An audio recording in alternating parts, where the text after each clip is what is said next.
Good day, everyone. I hope you're hearing me very loud and clear, no? So for today, we will be continuing our discussion about some of the topics that we have for the subject of methods of research in education. The topic for today is about the instruments, no? The instruments of the study, diba? So isa to sa mga pinaka, no? Pinaka-importanting part ng isang research paper o ng isang research proposal. Alam nyo, isa to sa mga bagay na lagi kong tinitingnan at hinahanap kaagad whenever meron akong advising or there are people na gusto nilang ipacheck yung research paper nila, hinahanap ko agad, no? Maliban doon sa statement of the problem, no? Kasi ang napag-usapan natin yun eh. Bago lahat, establish muna natin yung statement of the problem, yung mga questions na dapat masagot.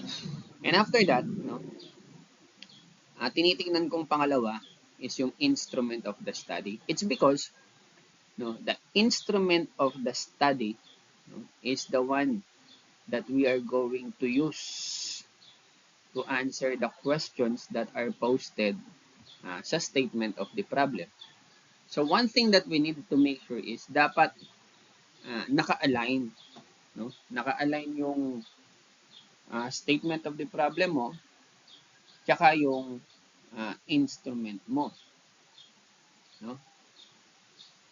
Kasi kung ano yung mga tanong na makikita mo sa statement of the problem, dapat yun din yung mga bagay o mga tanong na makikita mo sa instrument mo. Kasi kung hindi sila magkatugma, ay hindi natin masasagot yung mga questions sa statement of the problem. Halimbawa, ang topic mo ay satisfaction. Pero pagdating sa questionnaire mo, wala ka naman tinanong tungkol sa satisfaction. Ang tinanong mo, happiness. No? Even though parang magkalapit ang satisfaction at happiness in research, magkaiba sila.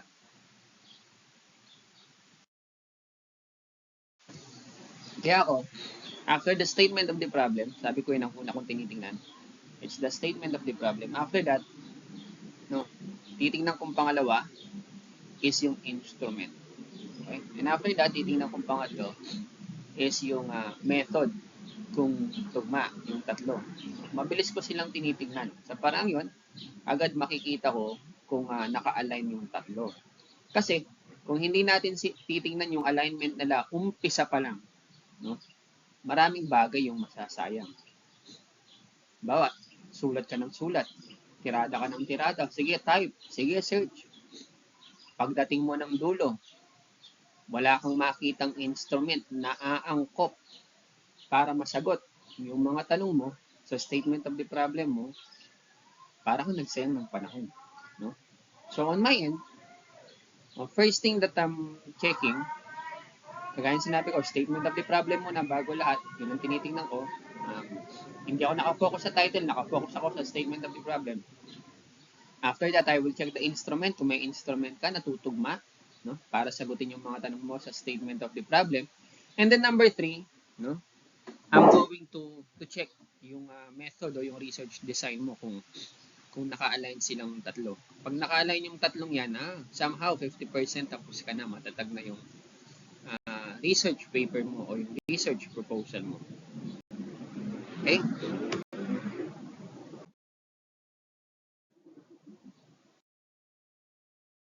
Okay? So one of the most common instrument that is being used, one of the most common instruments that is being used is what we call documentary analysis. So from the name itself, makikita mo documents. So you're just going to look at the documents, meaning to say these are already available. Kung ibibigay na sa'yo, baka mamaya lang, baka bukas lang nasa iyo na. Okay? So this technique is used to analyze primary and secondary sources that are available mostly, no, in churches, schools, public or private offices, hospitals, or in community municipal, and city halls. Again, these are documents. Ang concern lang dito pagdating sa documentary analysis, ang tanong dyan is, are they public or private documents? No, yun ang pinaka-concern sa documentary analysis. Kasi kung public document yan, somehow madaling kunin yan. O probably merong mga tao na hihingi muna ng request sa'yo, no? Patunay na humingi ka. Okay? Tapos ibibigay na nila kasi nga public documents, no? Kung mga public documents. Pero pagdating sa mga private documents, ang hirap nilang kunin, of course, no? Meron tayong tinatawag na Data Privacy Act, no? Kahit ikaw, ang hirap i-disclose, no? Ang hirap i-disclose ng mga information na pakiramdam mo personal, di ba? Ang mga tao nga hindi nga nila pinamimigay yung password nila pagdating sa social media account. May mag-asawa, no? May mag-asawa nga na hindi nila alam ang password ng social media account. Ganyan kami, no? In our house, no? Hindi ko alam, no, ang password ng social media account ng boss ko, ng misis ko. And then hindi niya rin alam, no? Hindi niya rin alam yung social media account password ko. It's because, no, may mga bagay talaga na hindi natin sinishare, no? Basta-basta. Again, isa to sa mga pinakamadali, documentary analysis, kasi available agad ang data. The only concern there is kung ibibigay sa iyo o hindi. No? Kasi if they are public or private documents, doon mo na magkakaroon ng discussion. Dapat bang ibigay sa iyo o hindi. So public, kung public documents, pwede ka mag-request, hihinga ka lang na request, ibibigay sa iyo, baka, no? Tapos, pero yung private, talagang mahirap kuhanin yung mga ganun, no? Ikaw ba? Komportable ka bang ipaalam sa mundo kung magkano yung laman ng bank account mo? Diba? Yung wala kang laman, pero pag may laman yung bank account mo, komportable ka bang ipaalam sa buong mundo? Gaano karaming laman ng bank account mo, no? 'Di ba? Kung wala laman, sige, alamin niyo wala laman. Paano kung may laman? No, komportable ba tayo? Yan yung mga bagay, no, na somehow nagpapahirap sa paggamit ng documentary analysis. Okay? Another thing, no, another common, no, number 2, one of the most common instruments available in research is what we call interview. So far on our end as educators, sanay tayo sa interview. Sanay tayong ma-interview, sanay din tayong mag-interview. Kasi napapractice na natin yan simula nung nag-aaral tayo. So the instrument used in this method is the interview schedule. Okay? The skill of the interviewer determines if the interviewee is able to express his or her thoughts clearly, no? Ito naman yung isa, no, sa mga concern pagdating sa interview. 'Di ba? May kakayahan ba tayo? Fluent ba tayong magsalita? Matawag doon, may rapport ba tayo to convince people to speak at magkuwento sa atin, 'di ba? Ako magaling ako sa Marites. Hindi ako masyadong magaling pagdating sa chismisan, no? Walang nakikipagchismisan sa akin. Ang hirap magtanong pag may gusto kong malaman dun sa nangyari. Kung bakit nagsisigawan yung kapitbahay mo, no? Bakit sumisigaw si babae, bakit siya sumisigaw sa lalaki? So, magtatanong ka.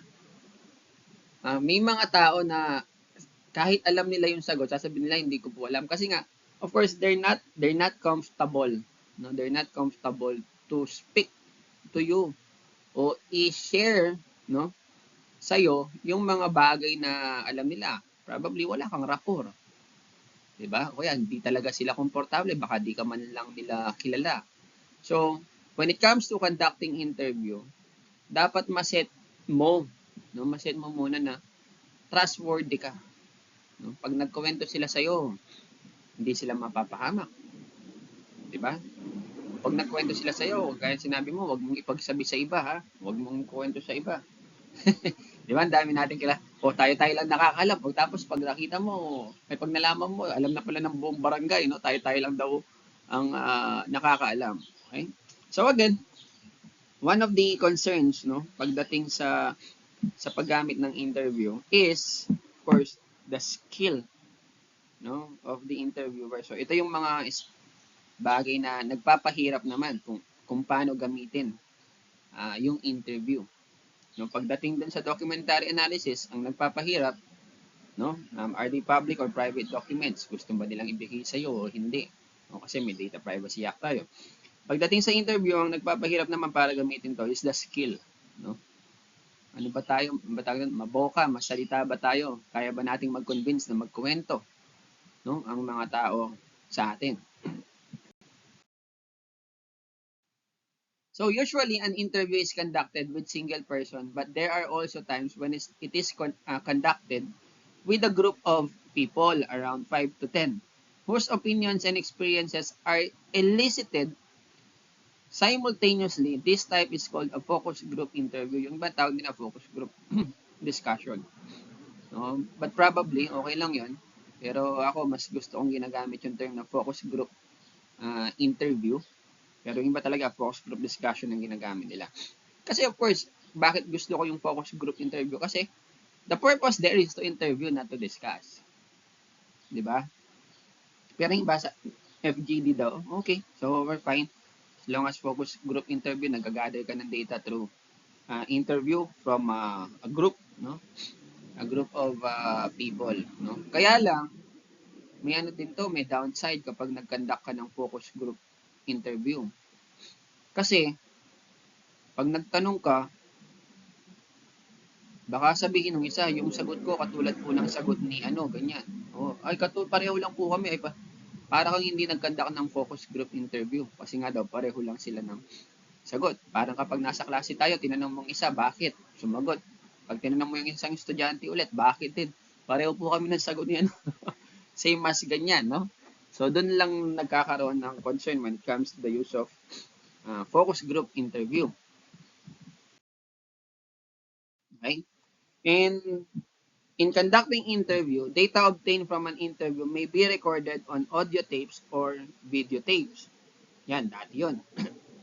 But today, cell phones or smartphones can be used as recording devices. Always remember, no, kapag nagre-record tayo ng interview, pag-uusap, no, please ask get the consent, no, the approval, the permission doon sa taong nire-record natin para aware sila, no, na nare-record yung mga sinasabi nila, of course, no. Yan. Alam ko na-experience nyo na yun, makausap mo, di mo alam, nire-record ka na pala, no. In research, okay, always ask the permission of the person, no, to be recorded bago kayo gumawa ng recording. So, bago nyo i-capture yung interview ninyo. O sir, what if ganito? Pumayag siya magpa-interview ng una. Kaya lang nung sinabi kong i-record, ayaw niya, mag-i-interview pa ba ako? Mag-interview kayo. Ituloy niyo yung interview. Huwag niyong iparamdam doon sa tao na dahil hindi lang siya pumayag na ma-interview, ay hindi lang siya pumayag na ma-record yung interview, ay hindi mo na siya i-interviewin. Hindi ko naman maalala. Kung gusto niyo siyang palitan nun, pwede naman. Pero, ang point doon is, dahil lang hindi pumayag mag-interview, ma-record yung interview, cancel ang interview. Hindi, tuloy. Tuloy ang interview. No? Tuloy ang interview. Tapos, kung hindi mo na gusto siyang isali doon sa mga ini-interview mo talaga, palitan mo na lang siya doon sa susunod na araw. Kaya lang, wag mong iparamdam na right at that moment, no? Napalitan tayo ng ini-interview. Diba? So some researchers believe that writing down responses during the interview affects rapport. Okay? Reduces spontaneity and hinders eye contact. So importante yun, no? It's very important for you to have eye contact. And of course, it's very important for us to to jot down notes. So, paano ka mag-jot down notes habang nakatingin ka sa kanya? Pag nag-jot down tayo ng notes, ano lang naman dapat? Words lang talaga, hindi sila phrases, hindi sila sentences na mahahaba. Dapat mga palatandaan lang natin sila. Kasi nga, no, madi-disturb or mapuputol, no, yung connection nyo sa bawat isa. Hindi naman kailangan na lahat ng sinasabi niya ay nasusulat natin. And that's the reason why we are having that recording para mabalikan. Yung notes mo, palatandaan mo lang yun kung ano yung mga importanteng word na na-capture mo. Diba? So, habang nag-jot down ka ng notes, siguraduhin na maiksi. Hanggat maaari, words lang. No, hindi siya long phrases or sentences. Okay? Para hindi masira yung rapport or yung connection ninyo nung taong ini-interview mo. Okay? So, meron tayong 3 types of interview. We have 3 types of interview. So, the first one is unstructured. No? Usually, ano to? Biglaan. Ordinary conversation. No? Unstructured. Bahala na kung ano ang matanong. Bahala na kung ano ang makuha ang sagot. We also have what we call the structured. So, naka-ready na yung lahat ng tanong. Pag 10 yung ready mong tanong, walang follow-up. Walang follow-up, no? 10 lang itatanong, hindi pwedeng magdagdag, hindi pwedeng bawasan. Naka-ready, kumbaga naka-plano. And we also have what we call the semi-structured interview. In this one, meron kang naka-ready tanong. Kung ilan man yung ready mong tanong, bahala ka. Pwede mong dagdagan, pwede mong bawasan. During the actual conduct of interview, depende, no, kung paano sumagot si interviewee, no? Kasi tayo minsan hindi natin napapansin, sinasagutan natin yung pangalawang tanong kahit isang tanong pa lang nabigay. So, paano yun? Diba, tinanong ka, kumain ka na ba? Sagot mo, busog pa ako. O, diba? Ang tanong is, kumain ka na ba? It's answerable by yes or no. Pero ang sagot mo, busog pa ako. Ang sinagot mo ay yung pangalawang tanong. Kasi ba, kumain ka na ba? Hindi pa. The follow-up question there is, bakit? Busog pa ako. O, kita mo, di ba? That's the of the semi-structured interview. Minsan kasi, nasasagot na natin yung itatanong pa lang, no, sa mga sumusunod. So with that, pwede mong dagdagan, pwede mong bawasan yung mga questions, pwede kang mag-follow up, depende kung paano yung bato or delivery, no, o yung nangyayari during the time na nagagawa ang interview. So far, no, yun yung mga bagay na dapat nating tandaan when it comes to interview. Okay? And also, another instrument that we can use is what we call observation. Yan. So, familiar tayo sa observation. Mata. Mata. No? Titignan. No? But observation is not only about using your eyes. No? You may use all the 5 senses that you have. No? This process or technique enables the researcher to participate actively, no, in the conduct of the research. Ang pinaka-paborito ko dito yung mga tawag doon, documentaries, no, like Motorcycle Diaries ni Jay Taruk, ba? So tinitingnan nila, no, hinahanap nila, pinupuntahan nila at nagpa-participate sila doon sa mga ginagawa ng mga tao. Kung ano yung kinakain, yun ang kinakain. Kung saan matutulog, saan sila natutulog, doon sila matutulog. Kung saan sila nag-i-stay, doon din sila mag-i-stay kung sino man yung researcher na yun. No? But on my end, again, on my end, lalo na nung nagtuturo pa ako ng senior high school, kahit gaano pa siya ka-applicable sa study mo, yung observation, hindi ako pumapayag na gamitin ng observation. Okay? Nire-reject ko yung paggamit ng observation. Kung nireject ko yung paggamit ng observation, ibig sabihin nun, ire-reject ko ulit, no? Ire-reject ko yung statement of the problem mo.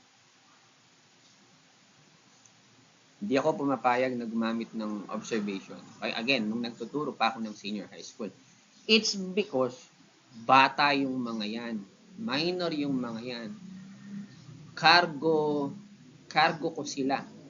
No? Cargo natin sila. Pag may nangyari, doon sa observation nila. Kasi halimbawa, ang naalala ko nun, ang isang proposal na meron ako is yung mga badyaw. No? I-interviewin ang mga badyaw. Mag-observe sa mga badyaw. Kasi sasamahan yung mga badyaw para malaman kung ano yung meron sila sa pamumuhay nila, which is part of their research problem. I rejected, no? I rejected that.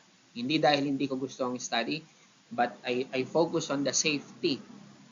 Diba? I focus on the safety. Kasi paano kung sumabit sa jeep? Sasabit din sila sa jeep. Paano pag ginabi? Magagabi din sila. Ano pagpapaalam nila? May assignment po kami kay ganito.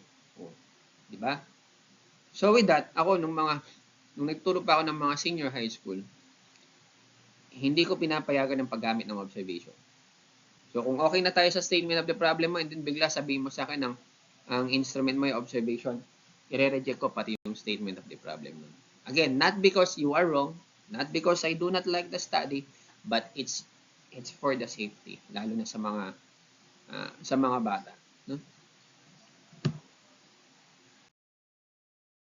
And the instrument used in an observation is called observation guide or observation checklist. So meron tayong observation guide or checklist, parang kapag nagka-classroom observation tayo. Pag nakakatanggap tayo ng classroom observation or pag gumagawa tayo ng classroom observation. So meron silang tool, di ba? Meron tayong classroom observation tool. So, chine-check nila, nagawa mo ba to? Present ba to? Mga ganun. Gaano ka present ito?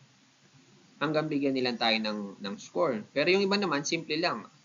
Yes, no, mga ganun lang. Pero yung iba, hindi lang naman basta yes, no. But again, the one that they are holding, the one that they are using is what we call an observation checklist. Okay?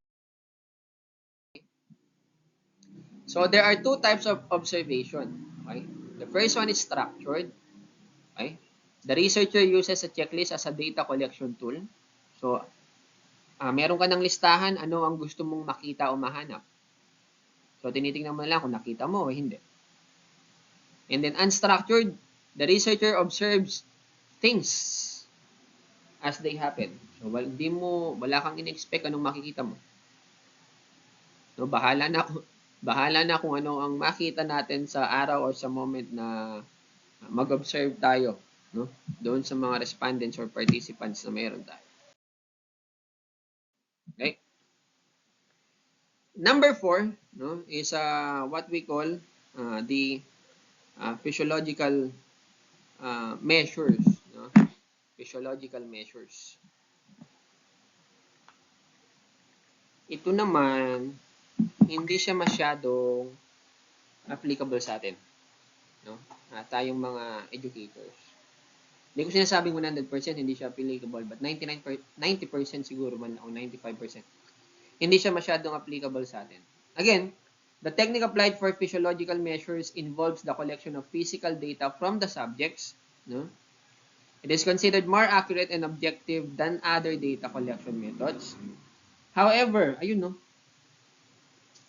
skills and expertise are needed to enable the researcher to use and manipulate the measurement devices. Diba? So, bakit kailangan pa ng... tingnan natin. Marunong ba tayong gumamit niyan? Thermometer, sige. Weighing scale, sige. Stethoscope. Sige, stethoscope. Lahat ba marunong mag-BP? No? So, there are things, no, na kailangan gamitan ng aparato o makagamitan katulad nito na hindi akma o masyadong tugmasa. Yes, meron tayong mga nag-shift. Diba? May mga nurse na naging science teacher o marunong sila, of course, gumamit ng mga bagay na yan. But again, hindi applicable sa karamihan sa atin because that's not our field, yung kumuha ng mga ganyan, no? Examination. Okay? So, kailangan yung expertise ng tao. Kasi paano kung ito yung kailangan ko? Humanap ka ng tao na magbibigay sa'yo ng data. O gagamit niyan para sa'yo. Okay? Another one is, of course, no, yung mga tinatawag nilang psychological test. Yan. Hindi pa rin tayo masyadong expert pagdating sa mga psychological test. So, the concern here, katulad dun sa number 4, is the expertise. No?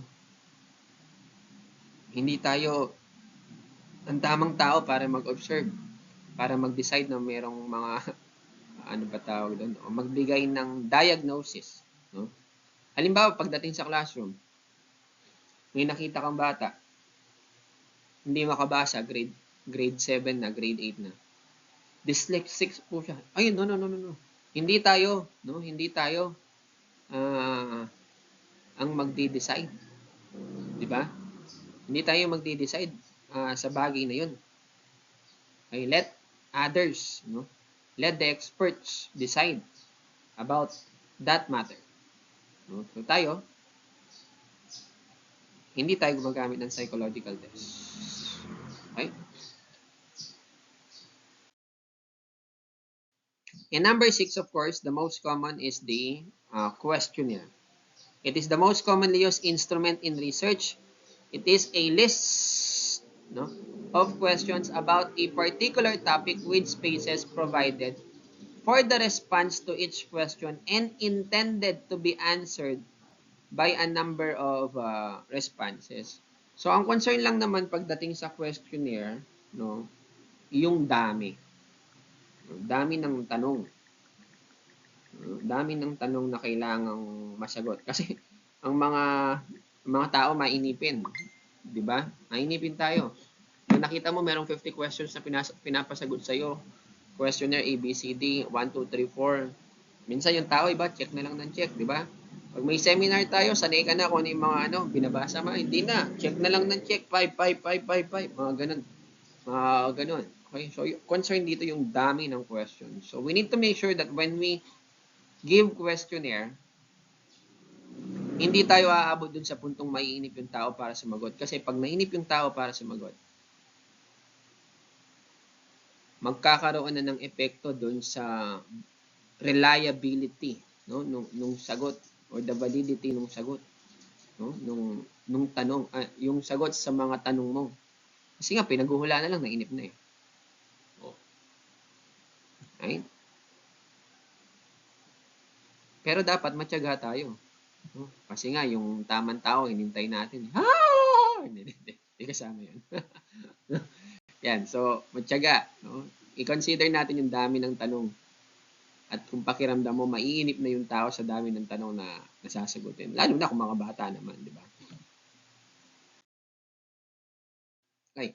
And of course, no, there are so many types of questions, no, na pwedeng ibigay when it comes to interview or questionnaire. The first one is the yes or no type questions. Mahal mo ba ako? Of course, pag swerte mo, pag mahal ka niya. No? Pero kung di ka niya mahal, hayaan mo na ikaw na lang yung nagmamahal. No? Of course, we have what we call the recognition type, no? Alternative responses are already provided, o, di ba? And the respondent simply choose among the given choices. Yan. So, recognition type. So, meron kang mga choices. I-check na lang niya, bibilugan na lang niya, i-x na lang niya kung ano yung sagot niya. Halimbawa, tinan mo, anong natapos mo? So, lagay ka ng mga choices. Elementary, high school, college, no? MAED, doctorate, o kung ano pa man yung mga choices na meron ka. Okay? O yan, example. Specialization in technical vocational track. So, lahat yan. Yung iba, naglalagay ng others sa dulo kung hindi nila mabigay yung sagot na gusto sana ng tao from the choices. Okay? And then, marami pang iba. Okay? We have what we call the completion type. So, completion, bubuin mo lang. So, may tanong na ganyan, may blank sa ibaba o dun sa kasunod niya, kumpletuhin. Okay? And we also have what we call the coding type. No? Numbers are assigned to names, choices, and other pertinent data. This entails knowledge of statistics on the part of the researcher as the application of statistical formulas is necessary to arrive at the findings. O, halimbawa, on a scale of 1 to 10, how will you rate the skills of your manager? Kaya lang, kapag ginamitan ka ng ganyan, no, on a scale of 1 to 10, walang ibig sabihin ng bawat number. Okay? Walang ibig sabihin. Sir, anong walang? Bas, binigyan mo siya ng 9. Hindi ka magde-decide kung anong ibig sabihin ng 9. Hindi ka magde-decide kung anong ibig sabihin ng 8. Hindi siya katulad ng mga nasa observation namin. Ba, ang choices nila is 3 to 8. Binigyan ka ng 8. May desisyon ka doon. Kasi sabi nila ang 8 is outstanding. Pero dito, tinanong ka lang, from a scale of 1 to 10, gaano mo ako kamahal? 9. So, hindi mo sasabing hindi kanya mahal na mahal o hindi mo sasabing hindi kanya mahal. No? Kasi walang ibig sabihin yung 9. No? Wala. Hindi ikaw ang magde-decide doon. Let the statistician decide kung ano ang ibig sabihin ng number na yun. Okay? We also have a subjective type. No? So, pwedeng iba-iba yung sagot nila kasi maaaring open-ended yung question. Kagaya nito, what can you say about teachers who are deeply committed to their work? Diba? Now, things to remember when it comes to the wording of questions. Number one, state questions in an affirmative, so positive, rather than in a negative manner. No? Ba, tinanong mo, masama ba siya? Ay, wag ganun. Mabuti ba siya? Oh, mabuti ba siya? Ganun yun. We use the positive. Huwag natin ng masama ba siya? Hindi. Doon tayo sa positive. No? We use those words. And number two, avoid ambiguous questions like many, always, usually, few. Dahil lang marami sa'yo, maaring hindi marami para sa iba. Ang konti sa'yo, maaring marami na para sa iba. Ang mahal sa'yo, sana all mahal. Ay, hindi. Ang expensive sa'yo, maaring sa iba ay mura pa. Diba? Ikumpara natin ang pera natin sa mga artista. Ang hirap ilabas ng 10,000 para sa akin. Baka sa kanila hindi man. Sabihin mo, konti lang yung 10,000, nakukontihan ka pa. O baka sila. Pag sinabi konting pera, sa'yo konti, sa akin hindi. Diba? So avoid using words like that. Okay? Avoid negative questions, double negative questions. Hindi ka ba naliligo? Oh. Eto, di ka ba naliligo? Di ko masagot yun. Pag sumabi ako ng oo, di nga ako naliligo. Pag sinabi ko hindi, di na ako naliligo. O, di ba? O, ito sabi niya, don't you disagree with the idea that minors be not allowed to drink liquor? So, gumamit ka ng don't, gumamit ka ng disagree, double negative. O, sir, positive naman yun. Positive, tama ka kasi double negative. Pero mas maganda, gawin natin agree. Gawin natin ganito. Do you agree? Positive yung dating niya. Do you agree with the idea that minors be not allowed to drink liquors? So, ganun binibigay yung mga questions. No? So, we avoid the double negative. Okay? Avoid double-barreled questions, asking two questions in one question like, will you be happy joining the division quiz B and be given additional examination afterwards? Huwag ganun. Pag-iwalay natin sila. Will you be happy joining the division quiz B? That's question 1. And then question 2 mo, will you be happy given additional examination afterwards? So, magkahiwalay. Diba?